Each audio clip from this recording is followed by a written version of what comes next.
kiss. Keep it simple, stupid. I promise you, this is not a political podcast.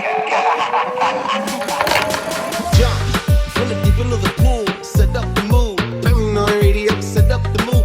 Paranoi Radio, set up the mood. Paranoi Radio, set up the mood. Set up the mood. Set up the mood. Set up the mood. Set up the mood. Set up the mood. Set up the mood. Set up the mood.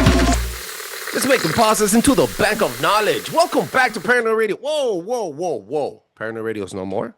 It is now the Trebles Show. Welcome to the Trebles Show, ladies and gentlemen, boys and girls. I am Trebles Garcia, and I want to thank the Lord for allowing me to be here today, and I want to thank every single one of you for allowing me to enter your space. Hey, I have an amazing episode lined up. I want to thank you for being here. From the bottom of my heart, I mean it. If you're on YouTube right now, checking us out, thank you so much. Guys, it's hard.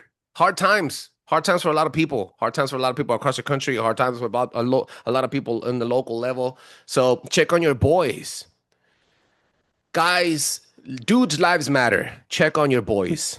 Text. Some people are over here choking up. Some people are thinking of suicidal thoughts. And check on your boys. Guys, sometimes all we got to do is belong. Everybody's lives matter. Dudes' lives matter. Women's lives matter. Kids' lives matter. And on that note, do not forget to check us out on the Linktree. The stuff is on the show, on the description of the show. Sorry if I lost my energy there, but I just got a little starstruck because we have an amazing episode with an amazing special guest. Do not forget to drop a 5-star review on Apple Podcasts and on Spotify. That allows other people to enjoy the show as much as I enjoy making it. Let's jump in from the deep end of the pool and set the freaking mood. My next special guest has never been here before, but we're going to rock the socks off your freaking house. I'm telling you right now, man, we got an amazing episode. He has an amazing show. Orin, Felix, please let me know where you're from. Where do you hail from, bro? What's up?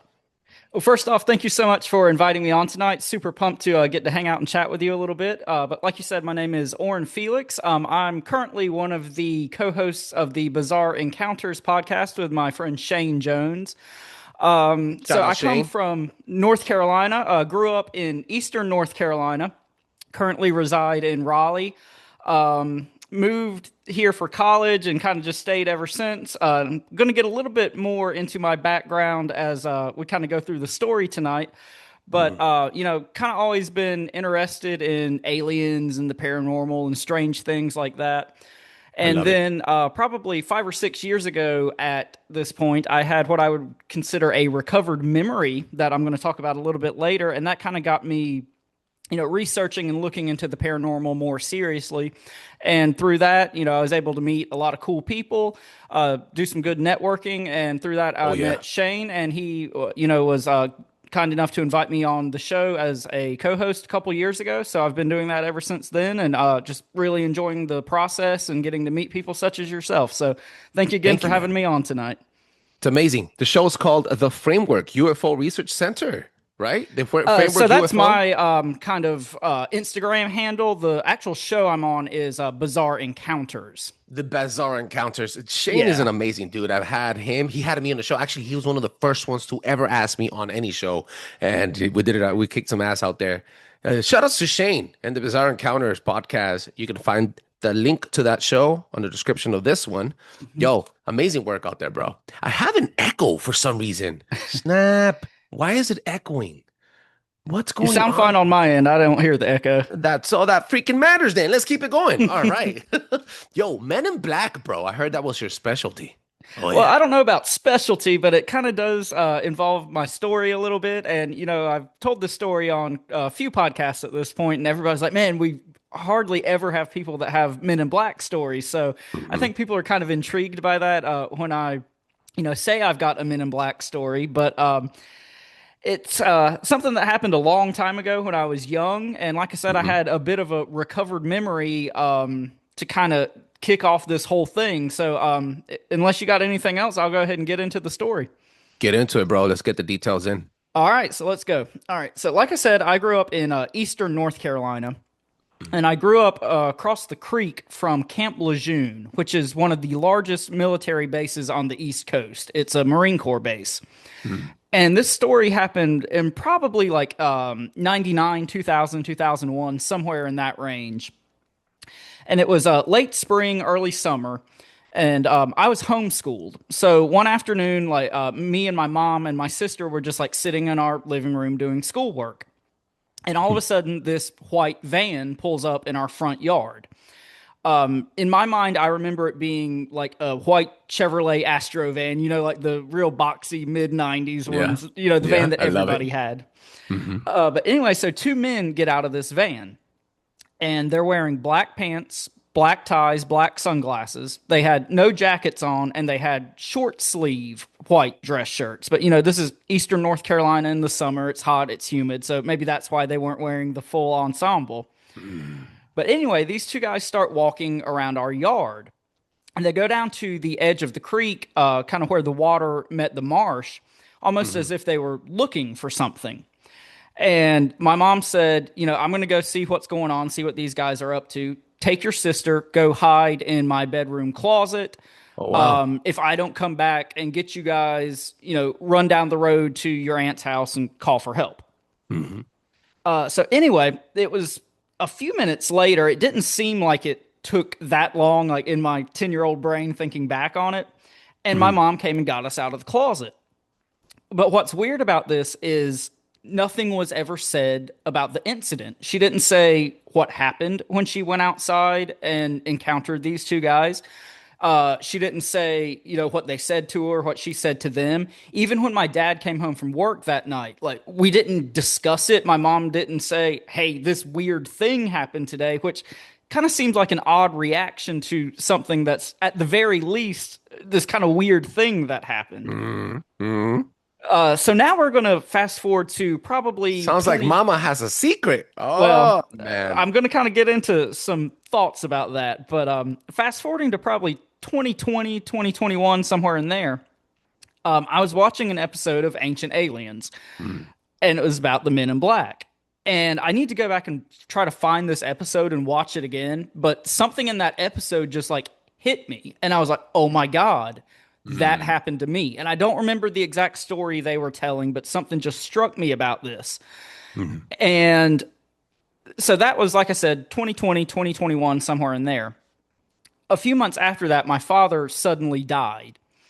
And me and my mom were on this road trip pretty much to go like pick up my sister so she could come back home for the funeral and all that kind of fun stuff. And as we were driving back home, talking and reminiscing and mourning and, all that good stuff.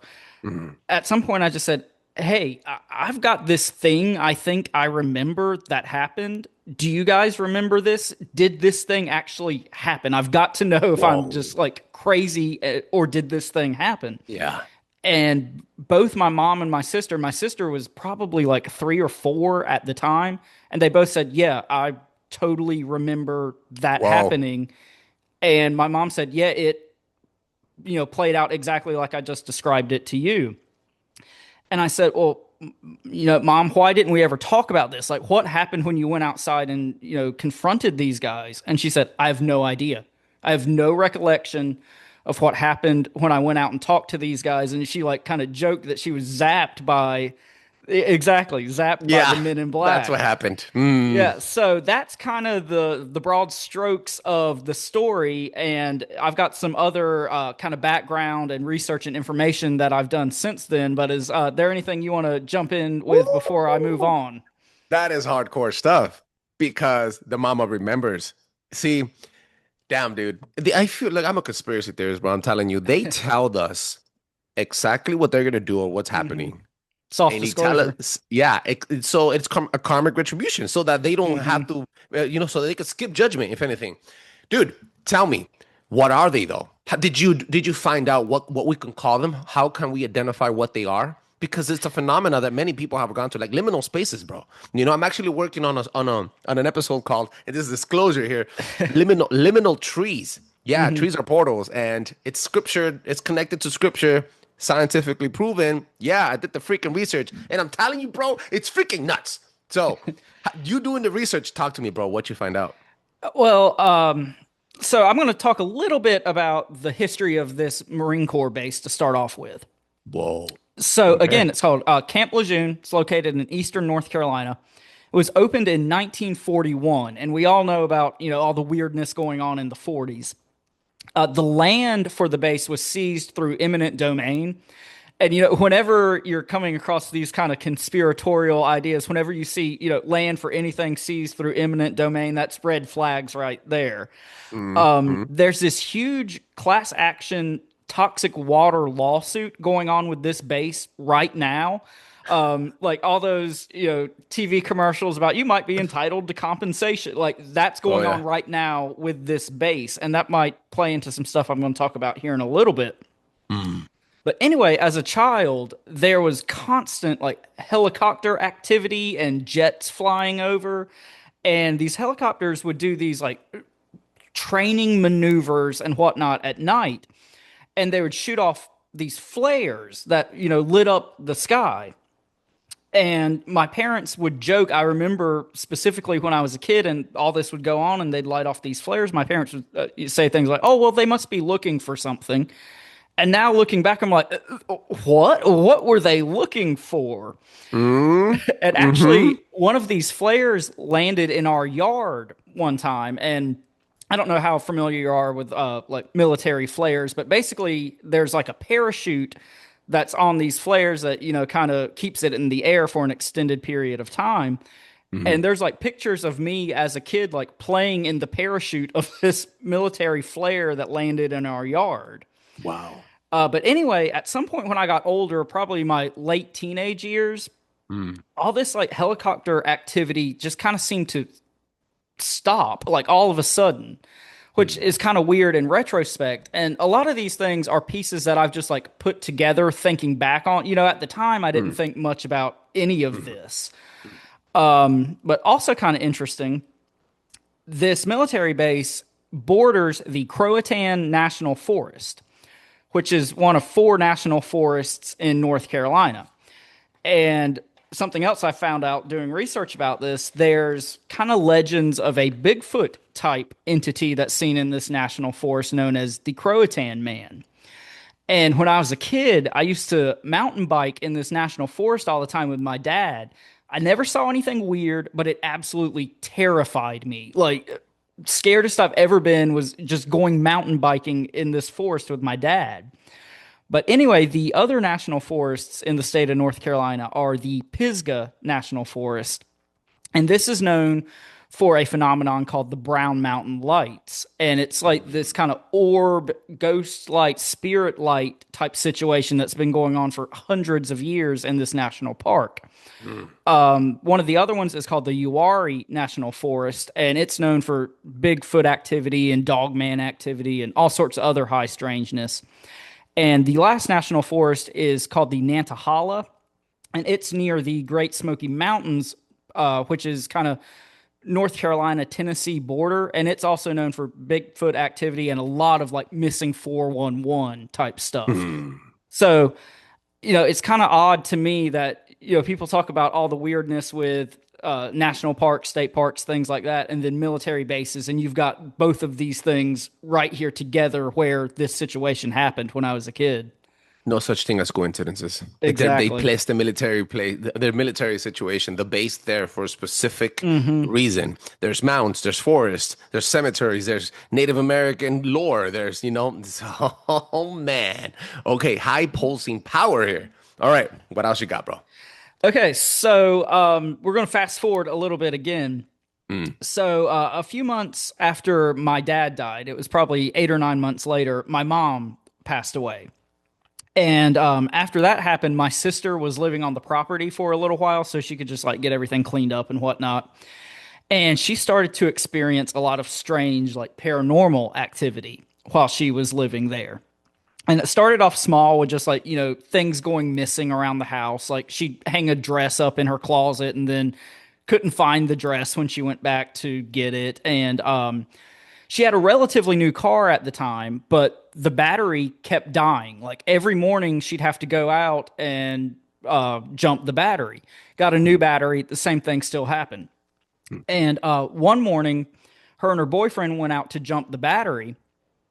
And, like the connectors that, connect the wires to the battery, they had been disconnected.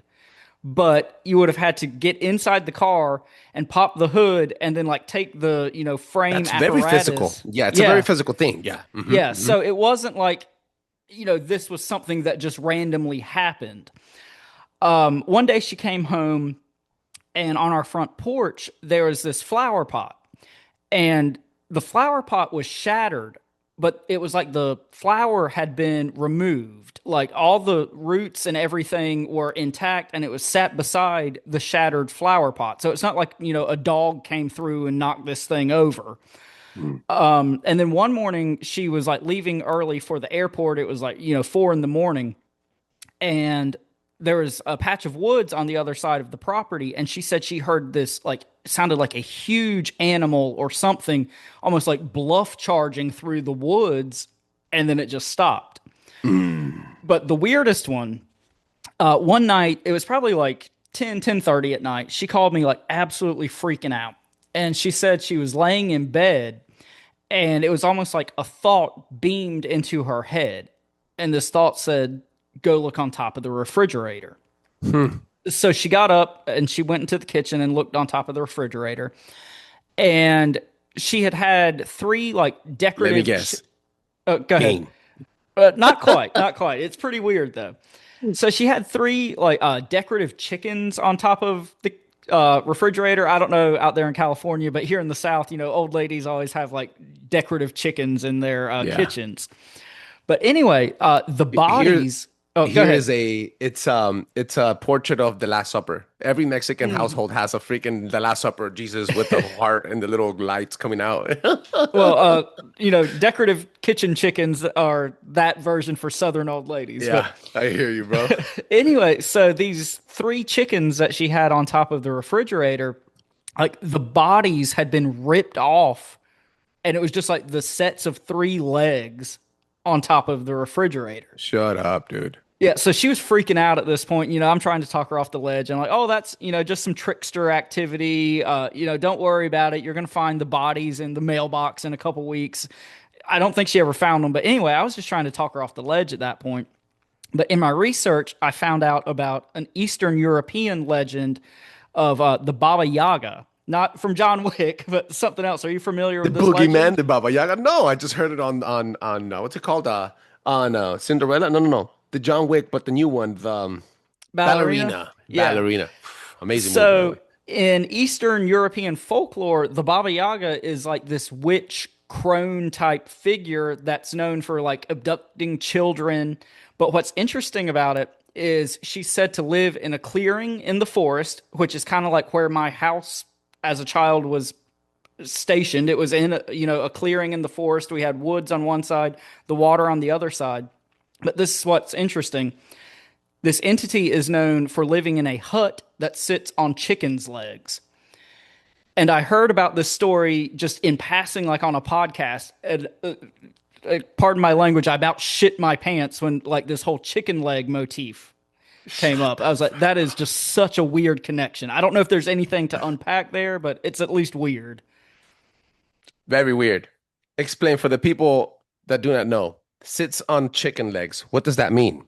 So, like, if you Google, like, Baba Yaga, image search, whatever, it'll show, like, this hut just looks like a little house, but literally sitting on chickens' legs. Like, that's the folklore of the story, is she lives in a house on chickens' legs in a clearing in the middle of the forest. That is some freaking trickster. And whoever did the trick, let's just hypothetically say devil's advocate here. If it was really a human, a dude, a son, a kid, a cousin, I don't know, neighbor, that's trying to play tricks on her, he had to know the lore. I mean, it's you don't so do those specific. Things, yeah, it's very specific. I have to inject here. First of all, bro, my condolences for your family, bro. For your mom. I appreciate it, man. Thank you. Yeah, man, it's tough. And second, your sister, what happened after? So shortly after this, and this kind of, I think, plays into the story also, there's a lot of like family drama going on. And of course, all the death and negativity on top of it. She moved away from the property, moved in with her boyfriend, didn't have any kind of activity follow her, which is good. But, we talk in the paranormal a lot about death and negativity kind of thinning the veil.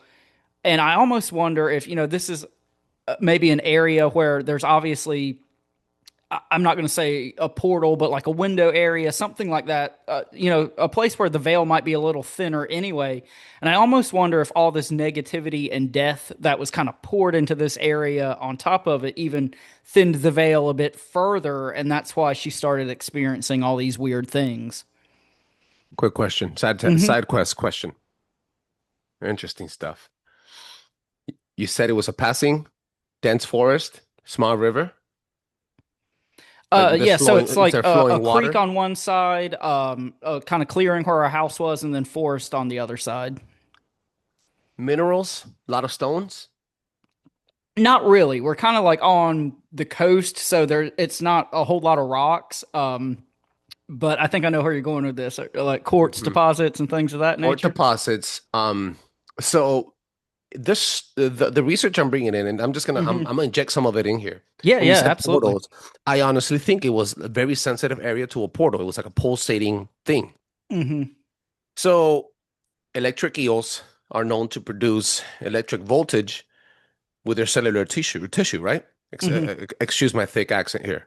No, you're good. Man. And we hear that some of these creatures, for example, the Bigfoot, right, which is everybody's favorite, it's the main one, right? The main source of all cryptids. When you think cryptids, you think Bigfoot. So they have infrasound, and this is how microphones work. They create infrasound into into data that goes into the thing, and then you guys on YouTube, don't forget to share and subscribe and like, and make sure you check out make sure you check out Orin on Instagram. It becomes electricity, right? It becomes energy, and then we are technically opening up a portal where we speak, right? It's a portal. It's a place you could. It's a digital place that you could be in. We're in a room right now, right? So same thing with realms. It's a place you could be in. It's a place you can access with the right tools. So where I'm going with this is quartz deposits. What kind of trees are there? What kind of wood is it around there? Do you know the name of the wood that's around there in that area? So there's a lot of different kind of trees in the area. There's a lot of oak trees. Oak is probably the most common tree in North Carolina.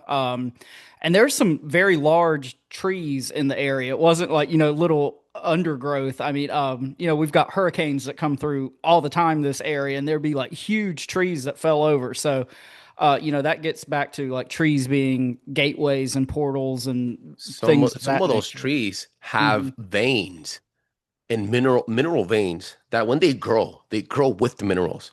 With enough infrasound and enough soaked tree bark, you can create yourself an electric portal. And there's scientific backing to that because I did the research. I'm just not going to drop everything on this show because this is your show. But when you said portals and then you said forest, running water, possible mineral deposits, the thick acacia tree, and other minerals that can create the perfect element tool, I want to say, gateway for infrasound to be activated, and for a slight moment, these creatures can bend light, then that's probably what happened. And then you have somebody with an emotional charge that's manifesting it. For example, your mom passing for your sister was probably not as easy for her to cope with, and that emotional charge, that intent is in there, that resentment, that energy is in there. The more she dwells in it, the more she can probably manifest. And people think like, oh, you just think of that. You're like, no, like you're creating that energy wave in our spectrum, right? So then it glitches. It's not a glitch. It's more like activation for these portals to bend the light, bro. And then that's when these things start happening to you. I call it paranormally activated. But interesting topic, bro. Keep going with your story, please. Sorry for the side tangent. No problem. Jump in whenever you want to. I'm enjoying the conversation. And something else that you brought up earlier was, liminal spaces and liminality. And it seems like in just my research, a lot of times these liminal spaces are associated with bodies of water. So you've got this creek bed that runs right in front of the house between where we lived and the military base. So just kind of another interesting tidbit to throw in there. But anyway, so kind of the last thing I'll add about my sister's experiences there on the property. And this is something I didn't think about till years later, as I've been telling this story on podcasts and just, thinking through it, and more things have been popping into my head. When she was a kid, she went through this phase where she had like horrible nightmares for probably like 6 or 8 months, like every night. And she wouldn't tell my parents, at first what was going on, what she was dreaming about, anything like that. And finally she said, aliens are after me. And, we were I was always into weird stuff. My family was, kind of a conservative Christian Southern family. It wasn't like aliens were a dinner table topic in our house. So looking back, I'm almost like, damn, did she like get abducted or something? Because like I said, this happened for like a 6-month period and then just all of a sudden stopped. And again, that's something I didn't kind of put the pieces together till years later. But she spent a lot more time at the property, following my parents' death than I did. So I think that's why she experienced a lot of this weird activity. But one of the last nights, it was the last night I spent in my parents' house. I said, I'm not spending another night in this house. I was there alone. And there's just this heaviness, just this weird feeling. Like, I can't describe. It was like being scared, but nothing was really happening to be scared of. And at some point I was sleeping and there's just this huge, like, banging, crashing sound on the side of the house. It sounded almost like somebody would like put a ladder, like, how when someone puts a ladder like on the edge of a building or on a roof, that sound it makes, that's what it sounded like. And so, I freaked out. I ran out outside in my underwear looking for what was, making this sound. Nothing. And so after that night, I said, I'm not spending another night in this house. And I didn't. Dude. And then so, looking back, there was always kind of those feelings of fear and heaviness growing up. And until I moved away to college, I didn't realize that like everywhere doesn't feel like this. And it took me moving away and like coming back for holidays and stuff to realize there's something weird about this place. It has a weird energy. It has a weird vibe. Like even as an adult, when I go back, like if you had to go out to the truck at night and get something out of the truck, you ran just as quick as you could out there and you got whatever you needed to get and ran back. Like just weird reactions. Again, never really saw a cryptid, never saw aliens, never saw anything like that. Just a weird feeling on top of all this other weird stuff that went on. It's I think you got out right. You got out right on time. There was a story where Juski from Cryptid Warfare Operations told me about the same thing. How the person that they went to go help was saying that it sounded like if a football player came and tried to tackle the door or the wall, and boom, you could hear like the thud, and the whole house shakes, like the framing shakes. That's how hard it hit. And then you walk outside and there's nothing. Yeah, it's wild, bro. It's like if somebody blew on it so hard. But talk to me, bro. What else did you find? What's your sister in all of this? How's she doing in all of this? So she's doing fine. Like I said, she moved away from the property soon after the chicken incident. Moved in with her boyfriend. They're married now. She's doing fine. No more activity on her end. Again, a lot of family drama went on. So we have not visited the property since then. So that's kind of the last update I have about what happened there. But some other things I did find in my research. Have you heard of a government project called Project MK-NAOMI? No. Okay. Oh, so everybody knows the about beefy part here, guys. The beefy part of the show. So everybody knows about Project MK Ultra. Yeah. But this project MK-NAOMI, and it's hard to find information about it. But basically it was this like Department of Defense / CIA research program, supposedly ran like the 50s through the 70s, but you know how these government programs go. They just, change the name of it and keep doing the same thing. But anyway, it's a real thing, fellas. Hashtag look it up. He ain't lying. It's a real thing. But the focus of this program was like developing biological agents and biological warfare and like testing this stuff on the public. And some of the things they were testing allegedly in this program was Lyme disease and also cancer-causing agents. And another weird thing, it probably was around the same general time period as the Men in Black encounter, late 90s, early 2000s. My mom got Lyme disease and like almost died, like had to be taken to the hospital because of this. And, she died of cancer. So like two of the things that, this project, this government DOD CIA program was supposedly testing, like happened to my mom who lived here on this property for 40 some years across from this military base. So I don't know if there's any connection there. It's just, kind of like the Baba Yaga thing, just another weird synchronicity, if nothing else. Have you looked at these files? Have you read? I just picked one little area, the CIA relationship with the SOD, and it actually says that there is Army Chief Chemical Officer performance in certain researchers' developments in laboratory facilities, the Special Operations Division, so Army Biological Laboratory at Fort Detrick. The animus of establishing this relationship seems to. So it seems like they have been funding it. 200. It even gives you the number. It says $200,000 a year, which grew to a high point in 1958 to $390,000 a year. And it grew $75,000 per year all the way to the late 1960s. So it was on for a bit. It was on like Donkey Kong, and every single sheet of paper says secret on it. And again, this is just when it was called this. Like we don't know what they changed the name of this project to. Shellfish toxin. Yeah. Oh man, here we go. And if it was still going on at these government facilities, so.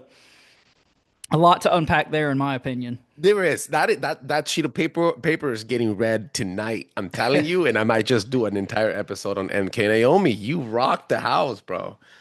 Yeah, so, I mean, that's something, again, that I came across during my research and all this, and that's what's been really cool about being able to share this story with different people and on different shows is everybody, brings their own thing to this story, and through the years, I found a tidbit here and a tidbit there that I can kind of all put into this larger picture. Like the Baba Yaga thing, I didn't know that when I started all this. The MK-NAOMI thing, I didn't know that. But you just find these weird connections between all this stuff.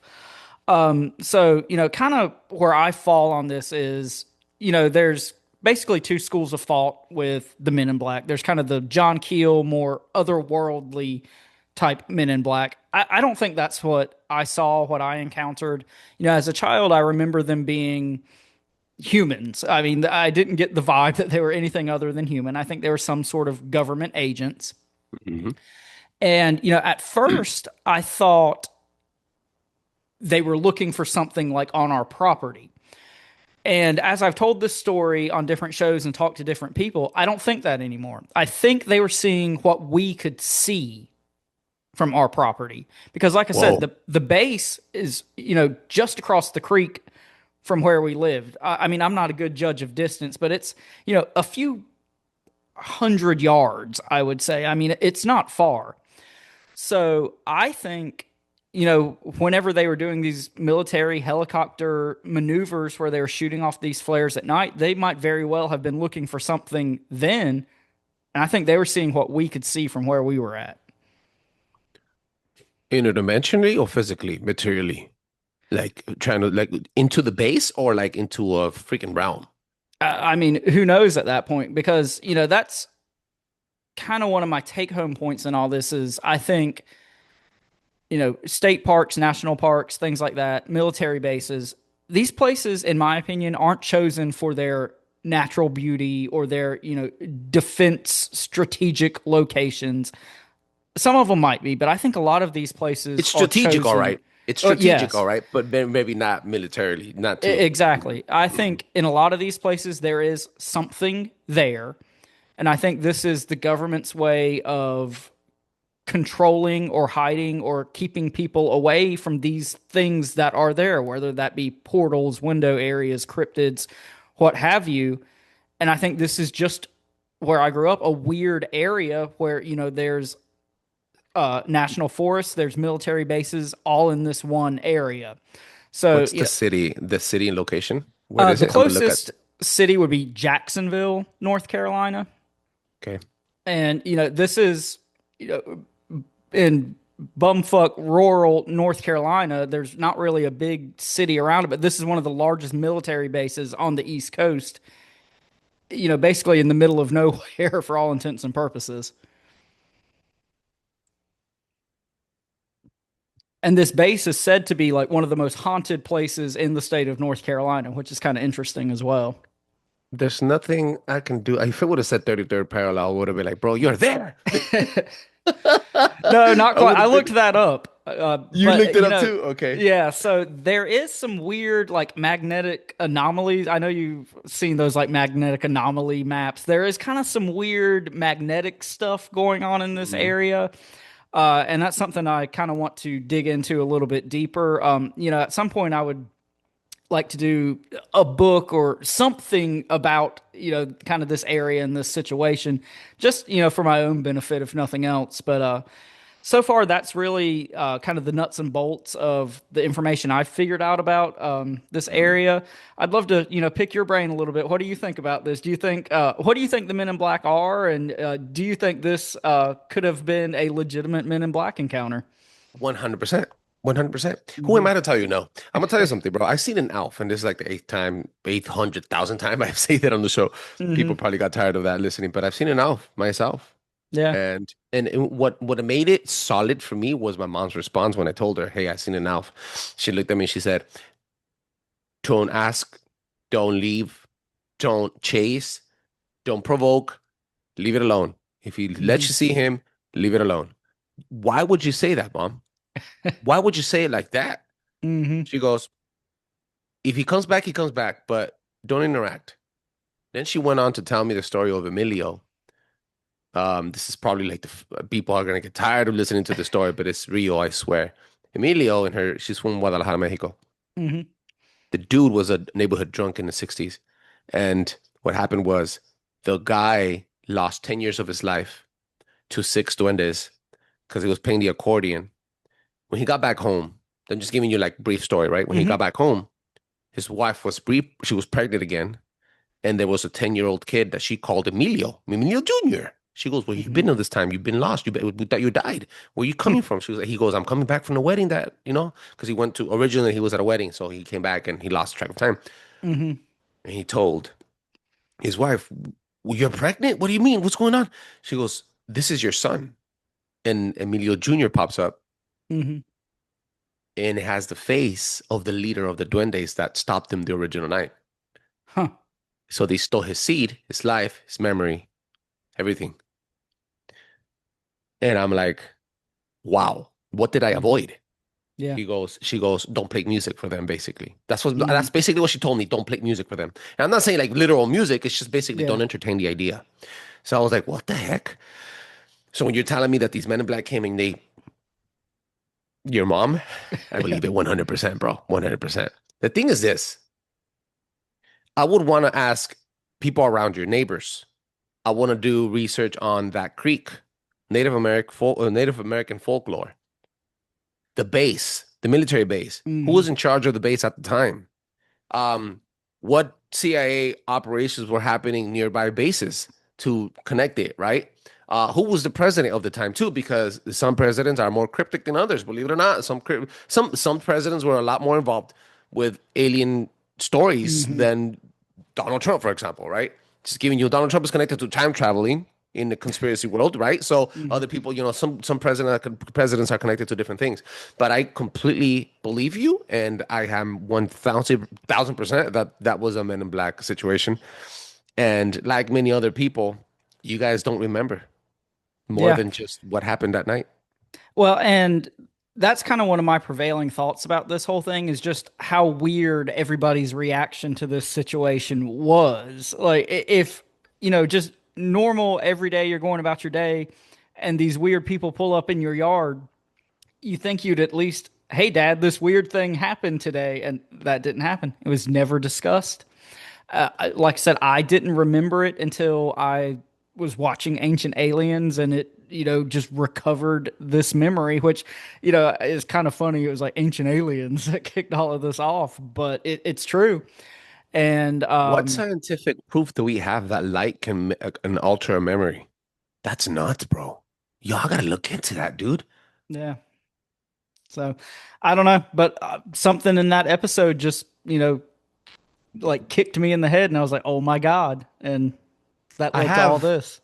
I have one last question on the way out of Yeah, this amazing episode, bro. Thank you again, bro. That was thank you for sharing absolutely, all your man. story. And the story was very revealing, and you just gave me MK Naomi and light. I need to make look, bro. If you can get wrinkles, cancers, cellular cells restructured using red light, if you can get vitamin D from sunlight, I have a theory that you could be turned gay with blue light. And I think all of these things they've weaponized. They know the knowledge has been here. It's older than me and my ancestors. And these demonic entities that have access to these secret weapons and technology have been here before we have been, which is why they know how to tell you what you like. They know what your traits are. They know what your habits are. They know what your deepest desires are. And they know what your parents and what your kids' deepest desires will be, because they're going to prevail longer than you are in a timeline. They've been here for so long that they have weaponized it.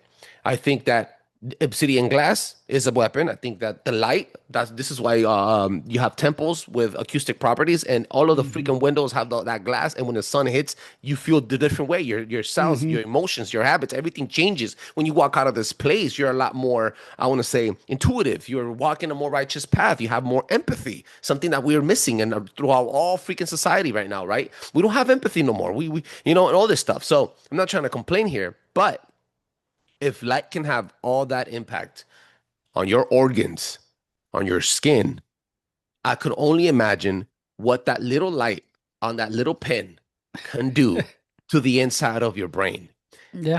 It's funny to think about, guys. I say hashtag look it up. Send him an email and ask him to do the research. Dude, let him know again one more time where they can find you. All right, so probably the easiest way to get up with me is through Instagram, and my handle is the Framework UFO. You can also find me, like I said, through the Bizarre Encounters podcast Instagram page. I'm easy to find through that. Definitely check out the show. We do a lot of deep dives on subjects like this. We do some interviews. Maybe we'll have to have you come on the show at one point. Oh, dude, if you're I got interested. that tree. I'm telling you, that tree portal stuff is gonna knock your socks. I'm telling you, man. It's deep. Yeah, absolutely, and you know how deep Shane likes to get into Shane stuff, loves it, bro. Yeah, so he's one of y'all would those have dudes. a field day with that. But for your listeners, definitely check out the show. I think if any of your listeners are interested in conspiracies and things like that, they'll be interested in some of the stuff we cover on our show. But yeah, Instagram's where you can find me the easiest. I'm not the best at returning messages, but shoot me a message if you want to get up with me, and I will do my best to respond. And again, thank you so much for inviting me on. Thank you for letting me share my story. It's been a while since I've told this story on a podcast, so I've kind of pieced some more pieces together at this point. So I was super excited to come on and kind of share some of the MK-NAOMI and the Baba Yaga stuff that I've discovered. Kick some ass, bro. You kicked some ass today. I do have one last question on the way Yeah, out, bro. absolutely. I got nothing but time, man. What's your favorite emotion? Have you weaponized it, and how has it changed your life? Ooh, that's a good one.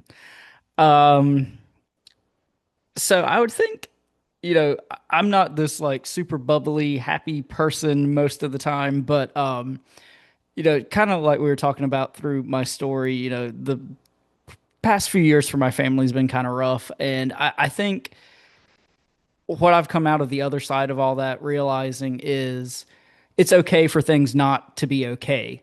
So I guess contentment is what I would say. Like, life's not perfect. It's not going to be perfect. And that's okay. And I don't know if that's an emotion, but I mean, that's the best thing I got is, something I say on the show a lot of times is in the paranormal, in, cryptid and alien research and things like that, people, I think, get too caught up in the answers, and we've got to find the answers. And to me, the answers aren't as important as the journey and the research and what you find along the way and these kind of connections between things.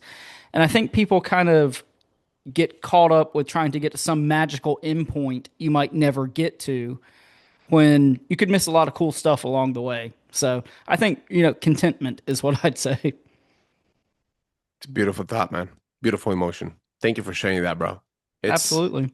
Man, I wanna strongly suggest to everybody on the show that if you made it this far into YouTube, do not forget to leave a comment, share, and like, and also like, share, and subscribe, and hit up Bizarre Encounters. Shout out Shane, shout out to Oren. Thank you so much for swinging by today, bro, and spending this time on the show, ladies and gentlemen, boys and girls. Drop a 5-star review on Apple Podcasts and on Spotify because that allows other people to enjoy the show as much as I enjoy making it.